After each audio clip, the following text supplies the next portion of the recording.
Clara twirled in front of the mirror in the fitting room of a wedding salon, trying on one wedding dress after another and admiring each one. She felt like a princess from a fairy tale, something she had never dared to dream about. Each beautiful dress made her smile as she thought, "How lucky I am. My Ethan is the best. It's nearly impossible to find someone like him in a million years. He's rich, athletic, kind, and responsive. Ever since I was born, I felt haunted by a cruel fate. But now, I am so happy, like he's the reward for everything I've endured." Clara was an orphan. Her mother hadn't died or fallen ill. Nothing terrible happened to her. She simply gave birth to a daughter and abandoned her without even a glance or a name. So, right from the maternity hospital, little Clara ended up in a baby home and later in an orphanage. Throughout her childhood, she harbored resentment toward her mother, unable to understand why she had even been born if she wasn't wanted. How could her mother so heartlessly abandon her own child, never think of her, and live peacefully?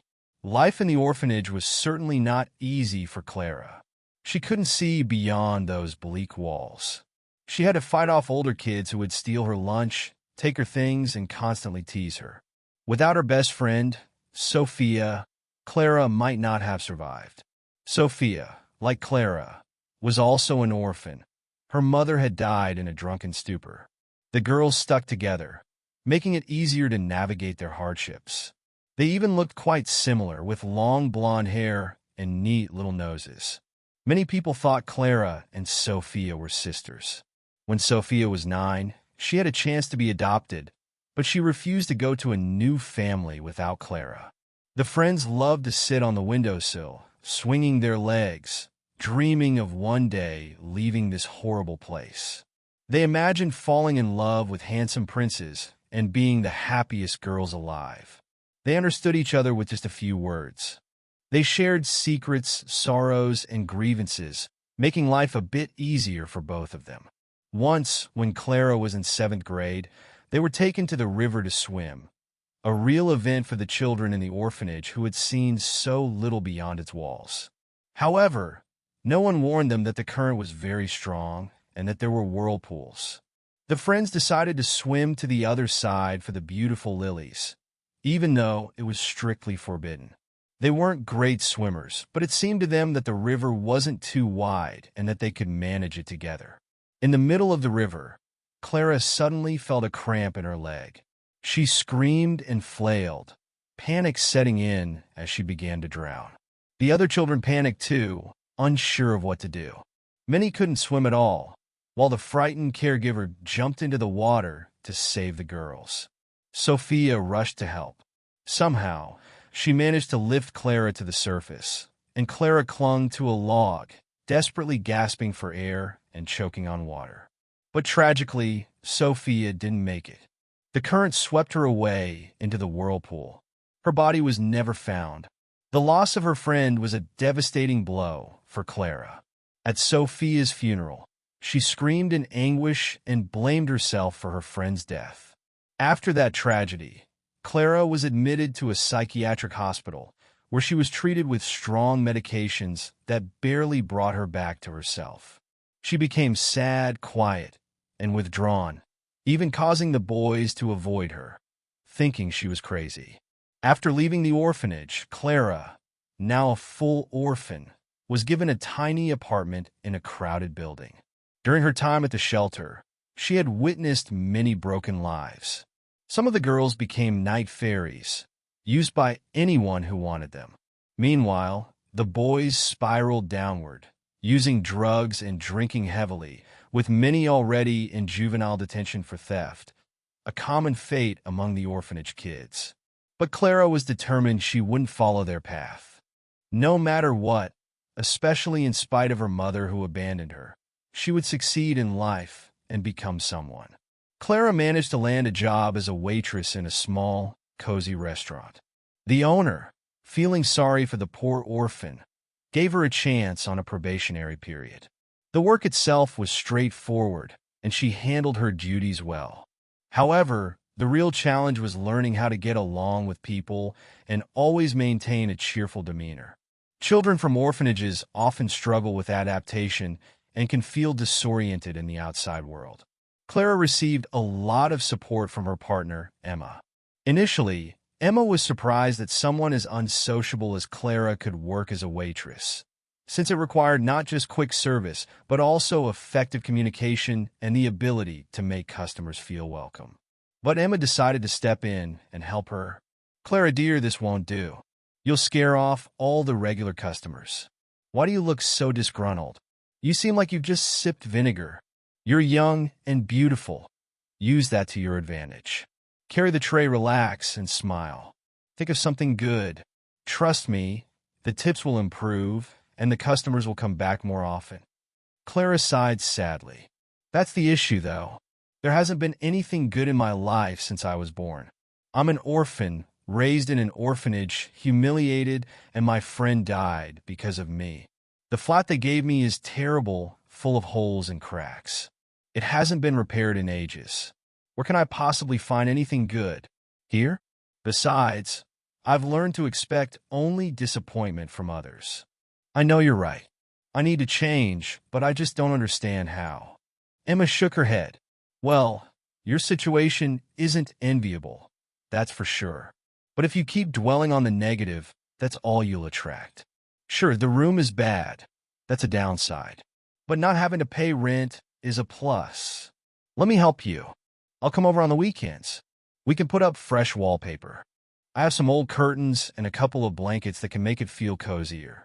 Just imagine a good groom. Think about what he'll be like. You'll see, and you'll smile.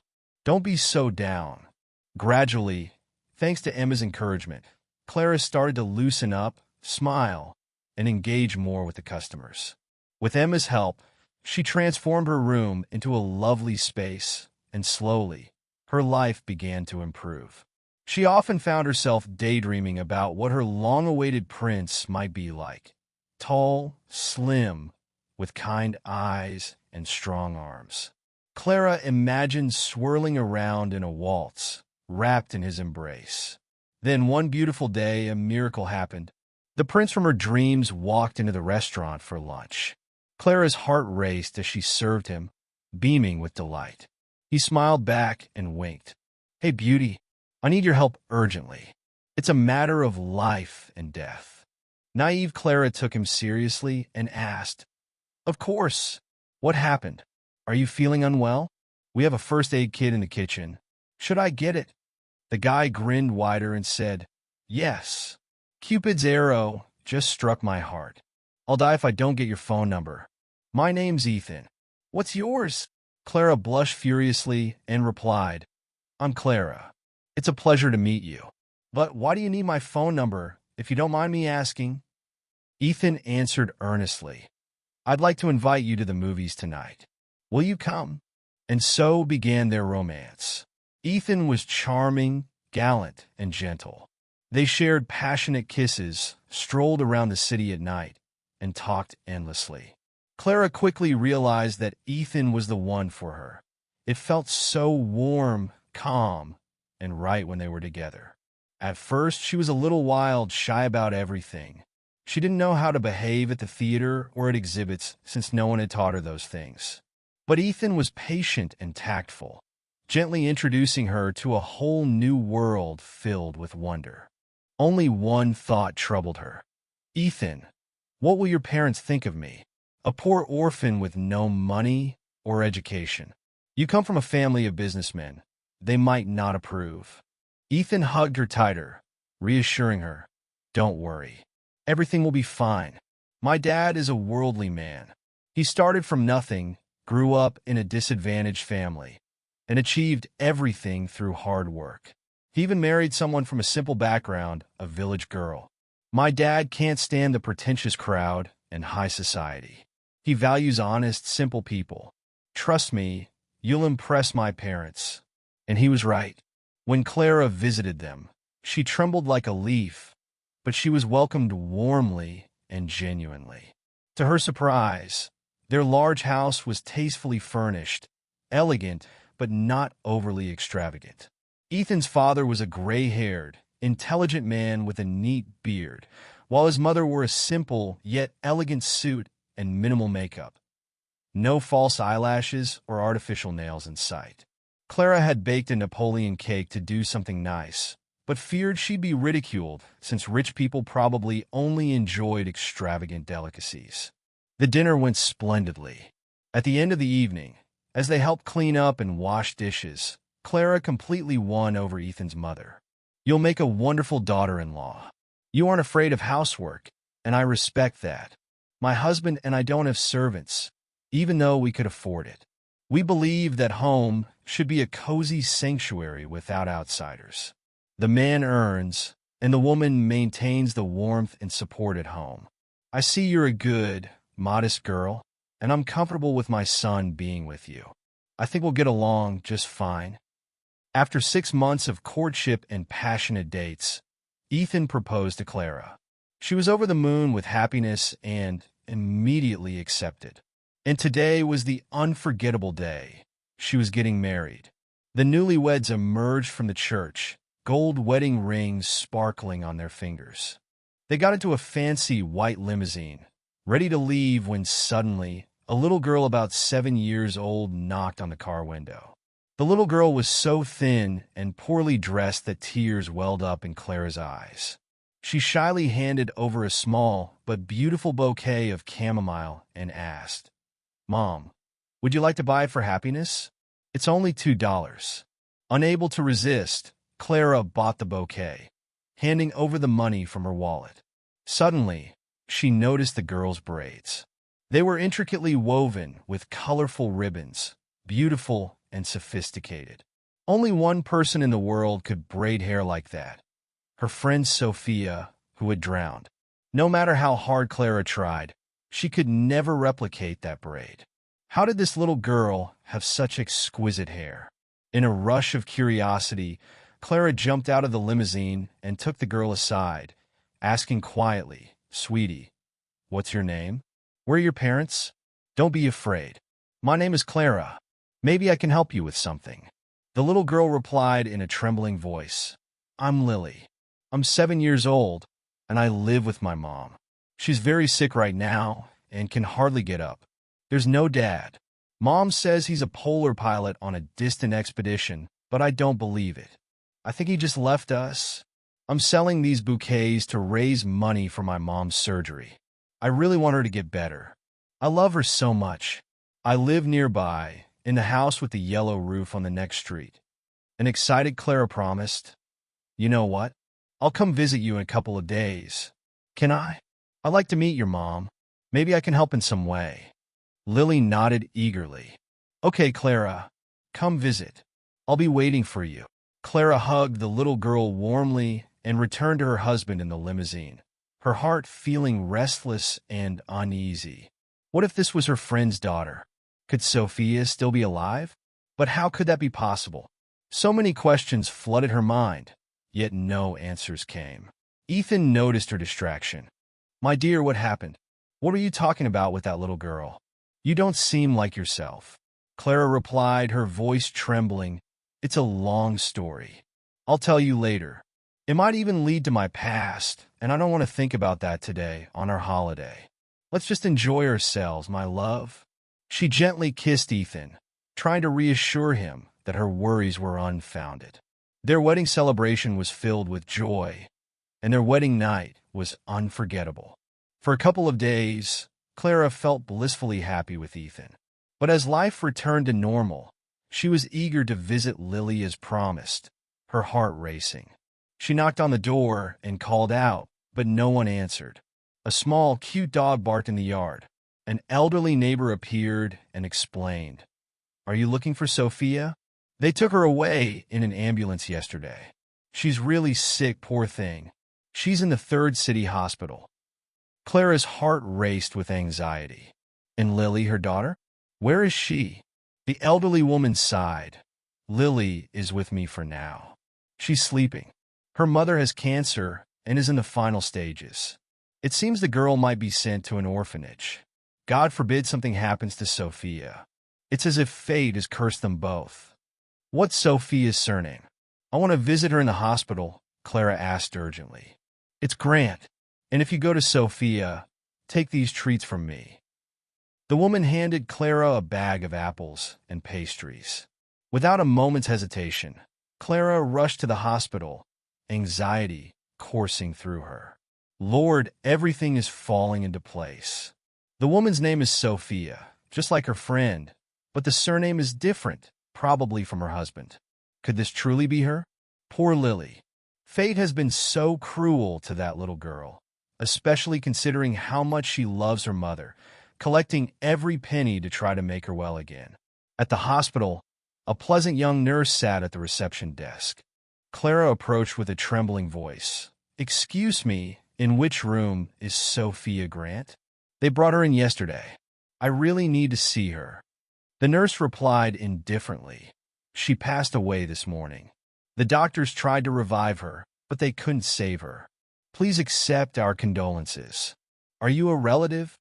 Tears streamed down Clara's face as she cursed herself. I'm too late. I didn't get to see my friend. I was too caught up in my own life. Suddenly, an idea struck her. Can I at least say goodbye to her? Just for a few minutes, please? She's my childhood friend.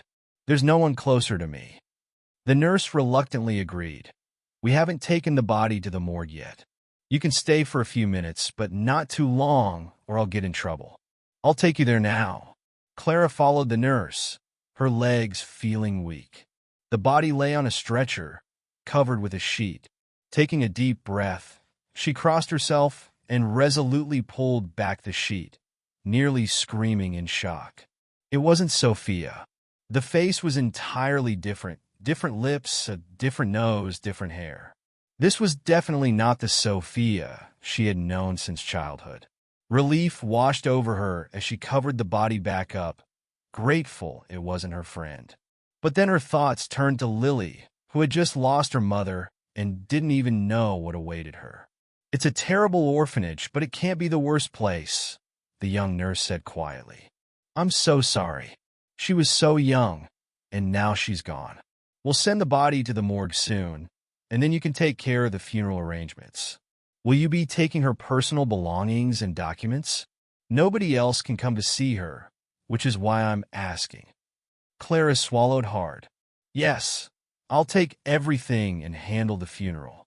The nurse handed her the deceased's belongings, a watch, a locket, and a small note, everything that remained of the woman.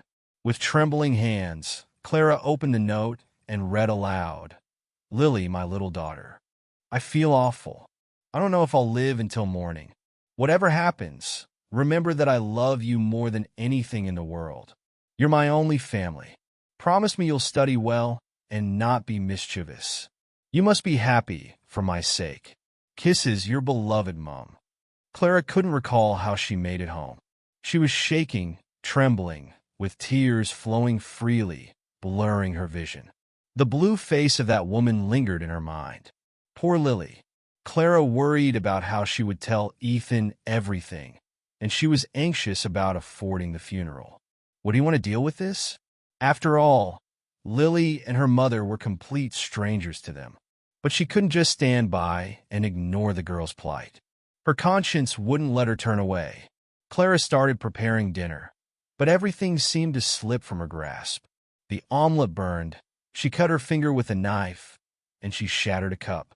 Ethan came home late, exhausted from work, having put in a long, demanding day.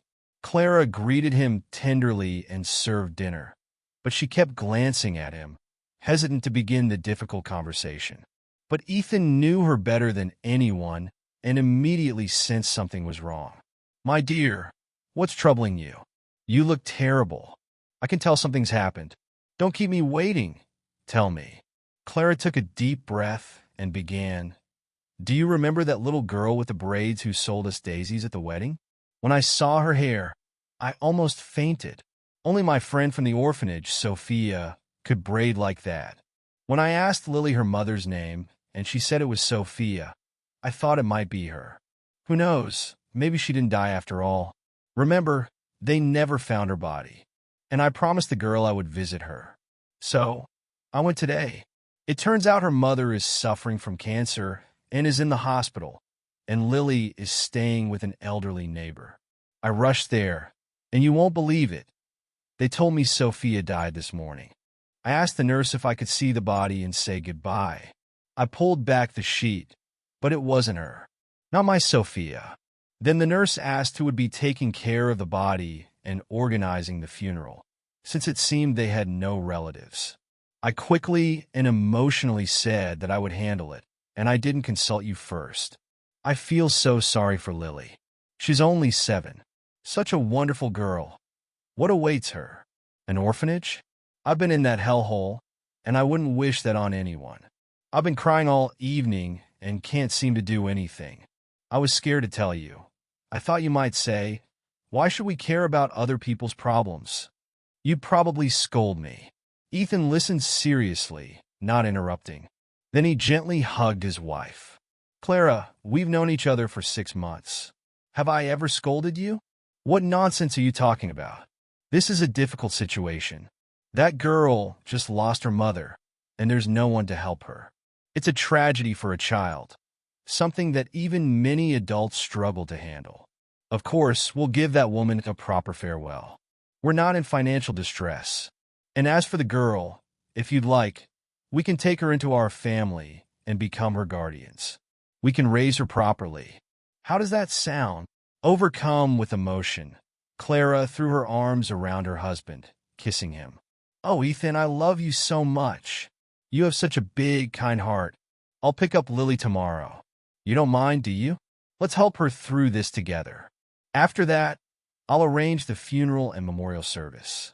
But I just don't know how to tell the girl that her mother has died. Ethan suggested, tell her mom was transferred to another hospital for long-term treatment, and that she'll stay with us for a while. We'll see how it goes from there. The very next morning, Clara went to the neighbor's house and whispered quietly to her on the porch, Sophia died yesterday. I'll take care of the funeral. My husband doesn't mind. The memorial service is at 2 o'clock tomorrow, and I want to adopt Lily. I can't let her end up in an orphanage. Can I take her today? The neighbor burst into tears and crossed herself, shaking her head. Oh my God, what a tragedy. May Sophia rest in peace. She was a good woman and so young. Why did this calamity have to befall her? Thank you for everything. I'm old now. I couldn't keep Lily with me. But it breaks my heart. She's such an excellent girl, obedient and wise beyond her years. We'll all come to see Sophia off and contribute what we can for the funeral. But I don't understand why you decided to help this family and worry so much. You're not related to them, are you? It's strange how people can be these days. You could fall down on the street, and God forbid, but folks would just step over you and keep walking. Clara sighed and replied, you see, I'm an orphan. I grew up in an orphanage and suffered a lot there, so I can't let someone as wonderful as Lily end up in that place. That's all. The neighbor led Clara into the house, where Lily beamed at the sight of her. Oh, Clara, you came. I'm so happy. I'm drawing and helping Mrs. Adams while waiting for Mom to come home. She'll get better, won't she?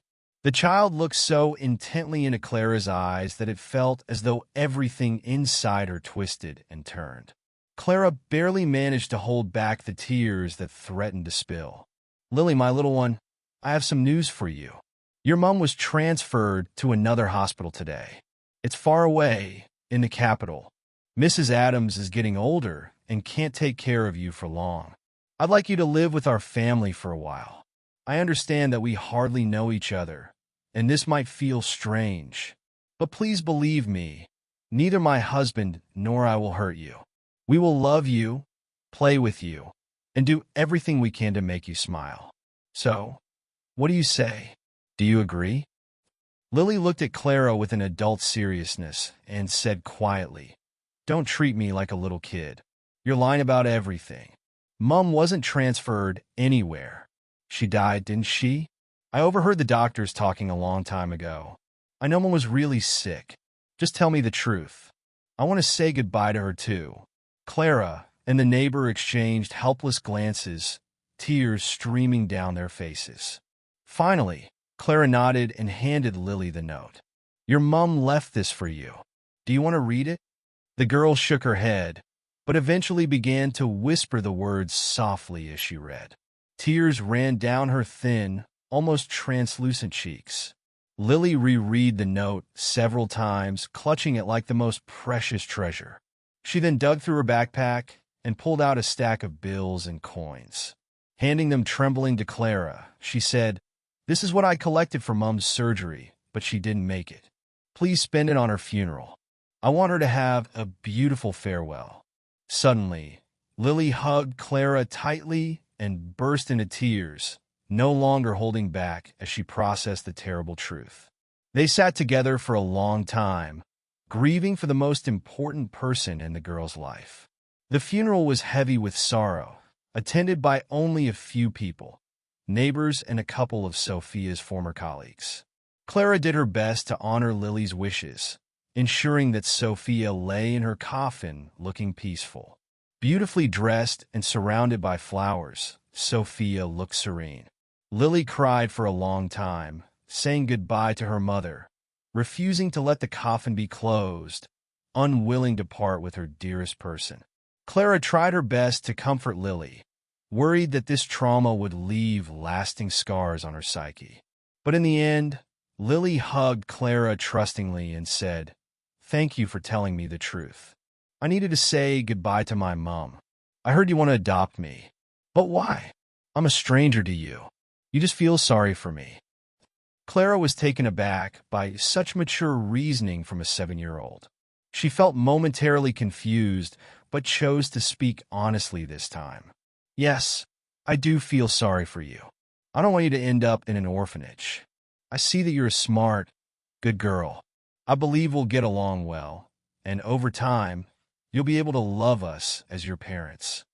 Lily replied quietly, "I'll try very hard not to disappoint you or my mom." "Thank you, Clara." And so Lily began living with Clara's family. At first, it wasn't easy. There were conflicts and adjustments to be made. Lily felt embarrassed and shy, struggling to adapt to her new home. She often cried at night, missing her mother and rereading the note. The adults were patient, never pressuring her, comforting her and distracting her as best they could. Gradually, she grew to accept and love Clara and Ethan as if they were her own. After 6 months, Lily burst into Ethan's office, joyfully shouting, "Dad, let's go eat. Clara baked a pie. You're going to love it." Ethan scooped her up and kissed her cheeks. "I'm coming, my sweet girl. Just don't take the biggest piece." He never regretted his decision to adopt Lily. Her arrival completed their family, and they all took care of her. Ethan's parents were understanding and enjoyed having a new granddaughter, amazed by her independence and maturity. Clara and Lily often visited the cemetery to pay their respects at Sophia's grave, where they had placed a gravestone. The child would sit for long periods on a bench, gazing at her mother's photo and reminiscing about various stories from her childhood. However, the mystery of Lily's braids still troubled Clara. She sensed there was a secret link to them that she couldn't quite uncover. Then, as if by chance, Sophia appeared in Clara's dream. In the dream, they sat together on the windowsill just as they had in childhood, and Sophia began to braid Clara's hair with the same intricate style. "Don't worry, my friend. Lily will tell you where to find me." Clara woke up in a cold sweat, feeling chills run down her spine. The next morning, as Clara was getting her daughter ready for school, she cautiously asked, "Sweetie, did your mom have any friends? Do you know who taught her to braid your hair so beautifully?" Lily nodded enthusiastically, munching on her cheese and sausage sandwich. She had a colleague named Sophia. Aunt Sophia was nice. She always brought me candy. "Where does she live? Have you ever visited her?" Clara inquired. "They put her in jail when I was 6 years old. Aunt Sophia worked at a store with my mom, and they said she stole a lot of money," replied Lily. Clara felt a knot form in her stomach. Had Sophia turned to theft and gone down the wrong path? She pressed further. "So did Aunt Sophia really steal that money?" What did your mother say? Lily replied, Mom said she wasn't guilty and that the director deliberately accused her. I don't know why, and I've never understood it. Clara's heart sank. She had carried the guilt of Sophia's presumed death throughout her childhood and youth, and now it was crucial for her to uncover the truth and help her friend if she could. But she knew she couldn't do it alone. She needed Ethan's assistance. That day, she confided in her husband and asked for his help directly. I have good contacts in the police, Ethan replied. Give me your friend's name, surname, patronymic, and year of birth. I can check my channels to see if she's in jail. Clara kissed him tenderly. Thank you, dear. You're my magician. I love you. A few days later, Ethan came home with the address of the correctional facility where Sophia was serving her time. It was a 3-day train ride away, and the charge was for large-scale theft. Clara trembled with anticipation and disbelief. Ethan, I need to talk to her. I can't believe Sophia would ever steal. She hated theft and injustice in the orphanage.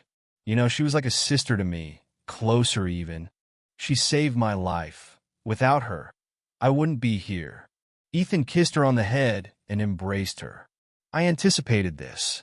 My acquaintance promised to arrange a meeting. You got to talk to your friend and find out everything. If she's innocent, we'll help her however we can. Clara squealed with joy. Thank you for understanding me, my darling. 2 weeks later, Clara entrusted Mrs. Parker with caring for Lily during the day, bringing her home from school and feeding her. Meanwhile, she set out to see Sophia, whom she had thought was dead. You have 2 hours, the guard announced, and finally, Clara was face to face with her friend. She barely recognized Sophia as a tortured, emaciated woman. Sophia's once bright blue eyes were now detached and lifeless. But when Sophia saw Clara, her expression lit up, and she rushed to hug her. For the first 10 minutes, they simply cried and held each other, overwhelmed with emotion before finally talking. Sophia, my God, I thought you died. They said you drowned, and there was a funeral. I mourned you so deeply and blamed myself for your death. I'm so happy to see you alive. Please, tell me everything. Sophia sighed and began her story. I couldn't swim out that day. I only managed to push you to safety before I ran out of strength. The current carried me down a kilometer. I must have lost consciousness because I woke up in bed, unable to comprehend what had happened. I had a terrible cough. It choked me, and I could hardly breathe. It turned out an elderly fisherman saved me. He lived in a nearly abandoned village with his wife, and they had lost their daughter to drowning. They decided not to give me away, believing the Lord sent me to them for comfort in their old age. I was sick for a long time, and they took care of me with herbs, decoctions, and steam baths. Gradually, I recovered and stayed with them. They were kind, loving people, and I grew to care for them deeply. I helped them in their garden and around the house, and I finished rural school. Then I went to the city to find a job. But without an education and experience, I struggled to find work. Eventually, I got a position at a store. My partner there was also named Sophia, and she taught me everything. We became friends. But the owner of the store had his eye on me and made several inappropriate advances. He was a very unpleasant man, and I refused him. Then Henry began threatening me, saying that if I didn't comply, he would make my life difficult. I should have quit while I could, but I didn't take his threats seriously. During my shift, all the money from the cash register disappeared without a trace. Henry accused me of theft and called the police, and all that money was found in my bag. But I swear to you, I didn't take it. You know me, I would never steal from anyone. I was sentenced to 2 years. It was such a blow, such a shame. I was shamelessly slandered. No matter how much I protested my innocence, no one listened. Henry framed me, and I couldn't prove it. I've already served a year for something I didn't do, and I'm losing hope. I'm so apathetic, I don't even want to live, Sophia lamented. This place is hell. Life in an orphanage seems sweeter than honey in comparison. What's next for me? who will want me with the stigma of being a prisoner for life. The most infuriating part is that one worthless scoundrel ruined my entire life and got away with it. He continues living his life while I suffer. Clara couldn't bear to hear this and hugged her friend tightly, tears streaming down her face. Sophia, don't talk like that. I need you. Aren't we like sisters? We can review the case, try to reduce your sentence. I won't abandon you. I'll support you. Don't even think about being melancholic. You're not alone anymore. I'll ask Ethan for help again. He's a golden husband. He won't refuse. Thank you, my friend, Sophia replied. But how did you even find me?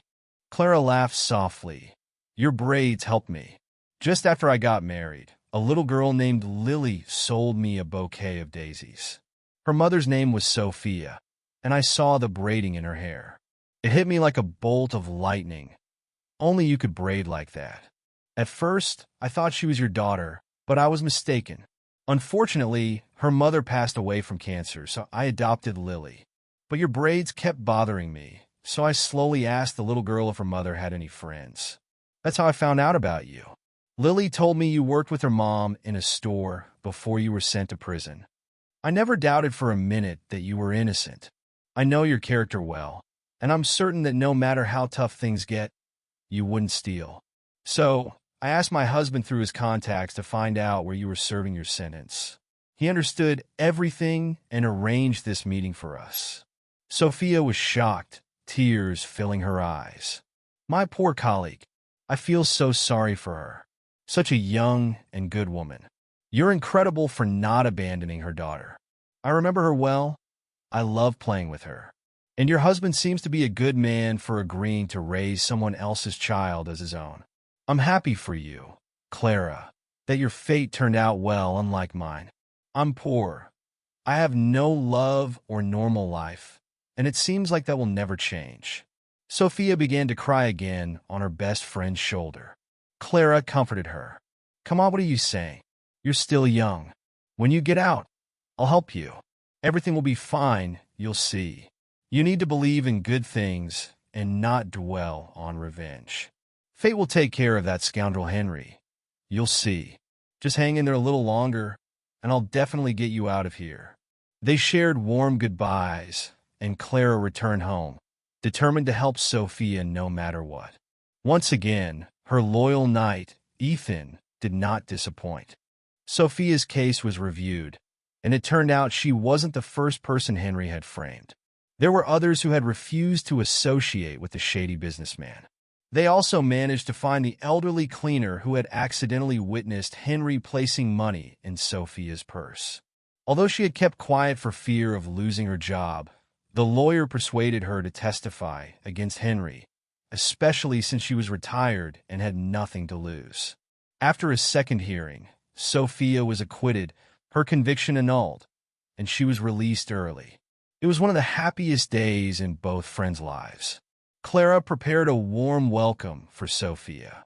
Lily was also thrilled, expressing her affection for her guest by showcasing her collection of Smurfs and sharing stories about her successes at school. Sophia received a fluffy bath towel and a lavender-scented terry robe from Clara, who then showed her to the shower and her new room.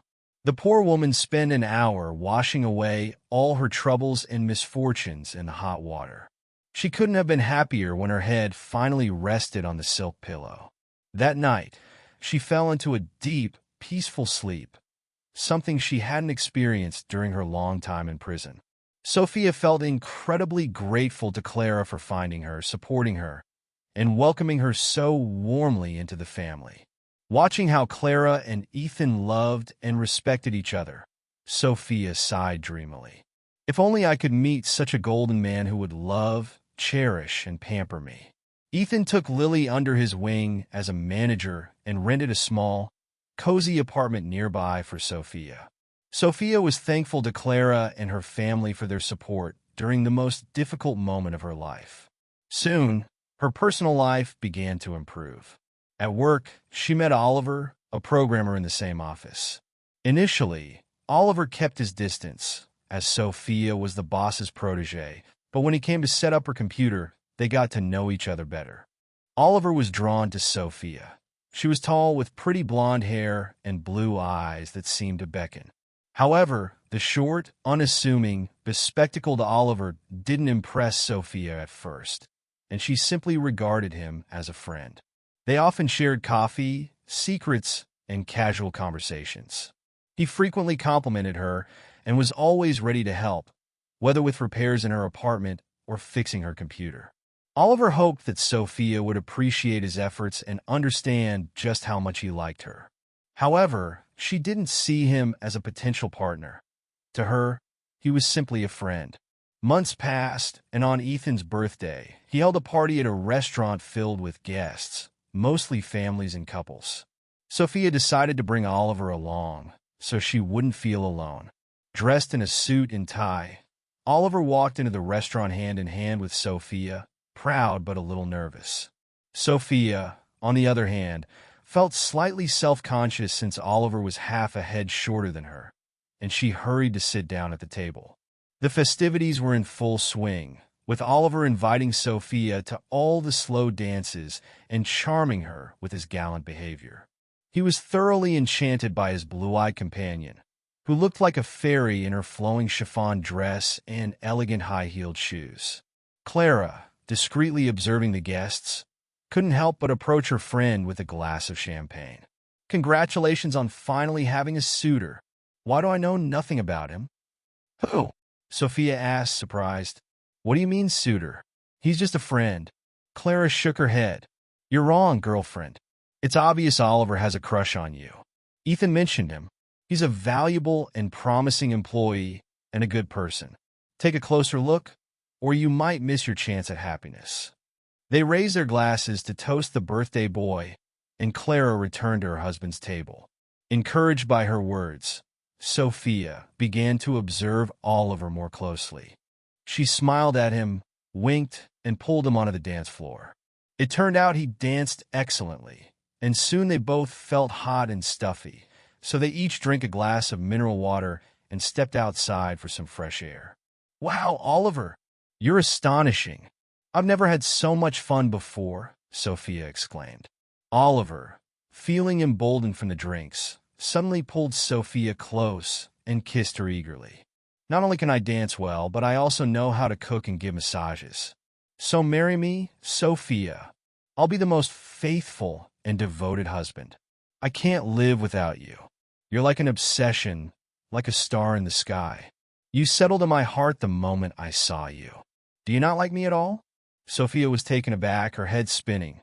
She hadn't even suspected that Oliver was in love with her. It felt incredibly nice, and she decisively replied, "Kiss me again. Otherwise, I'm not sure I understood everything correctly." Overjoyed, Oliver scooped her up in his arms, and they began kissing passionately. Then, to dispel any lingering doubts, Sophia asked a delicate and important question. "What if I tell you I'm a former inmate? I spent a year in prison for something I didn't do. I'm also an orphan with no family or kin. Do you still love me? And I'm not sure if I could have a baby for you. I got a severe cold in jail, and we barely survived. Plus, I've never been with a man." Oliver listened intently and replied, "Even if you had 5 children, I would love them as my own. I don't care about your past. I want to ensure you have a happy future with me. Love is either there or it's not. You don't love someone for their past. It's a gift from God." Relieved, Sophia began dating Oliver.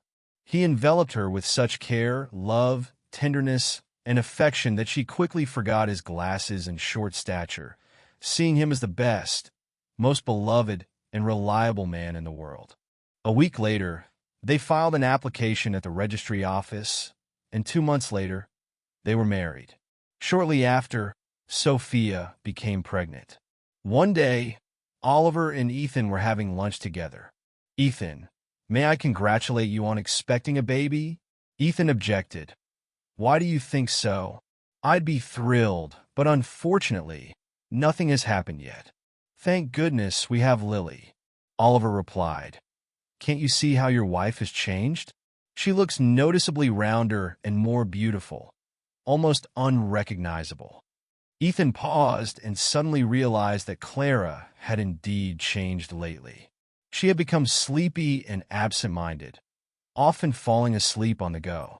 While she had gained a bit of weight, he found her even more attractive and appetizing than before. That same night, Ethan couldn't hold back anymore and asked Clara directly, "Darling, are you pregnant by any chance? You've changed so much lately." Clara laughed cheerfully. "Well, you can't hide anything from you.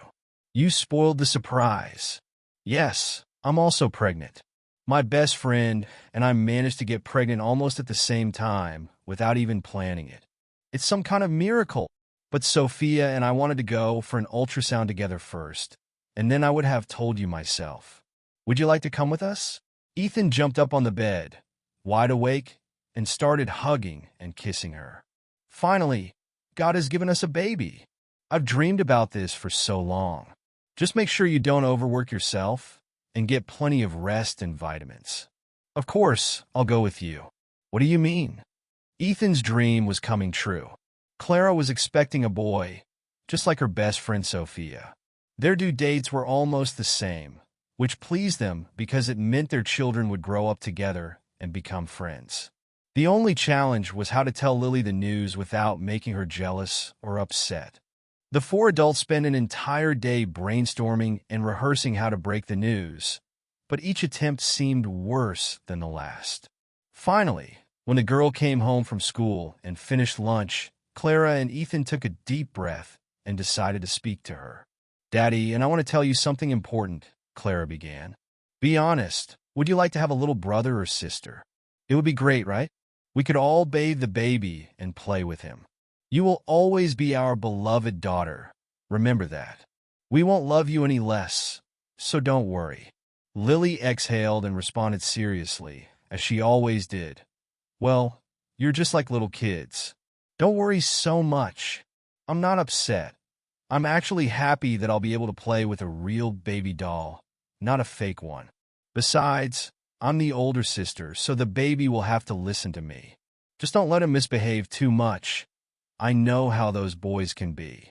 Ethan laughed heartily, picking up Lily and hugging her. "Oh, our daughter is growing up so smart beyond her years. The baby will have a great role model. I have an important mission for you. Watch over Mommy while I'm not home. Make sure she doesn't do any heavy lifting. She needs to take care of herself. That weekend, we'll go to the countryside with Sophia and Oliver. We'll swim, sunbathe, and grill delicious kebabs. I promised to teach you how to bake potatoes on the coals, didn't I?" Lily shouted, "Hooray!" and began to dance around the room, her seriousness vanishing instantly.